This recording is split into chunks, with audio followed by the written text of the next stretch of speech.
I'm Jazz, ang optimistic ate ng Dumaguete.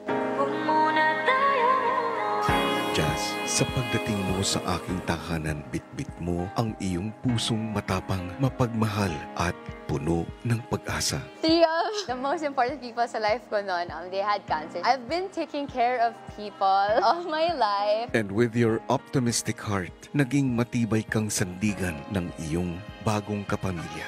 At sa iyong paglabas, naway maging sandata mo ang mga aral at alaala na iyong naipon dito sa aking tahanan. Dito ko lang na-realize ko yan na I forgive people easily, pero when it comes to myself, I'm so hard. Dito ko na-realize na it feels so much better to apologize to yourself and to forgive yourself.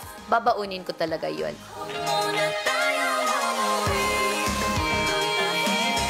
May your courageous and hopeful heart guide you towards your dreams. Ang aking optimistic ate, Jazz.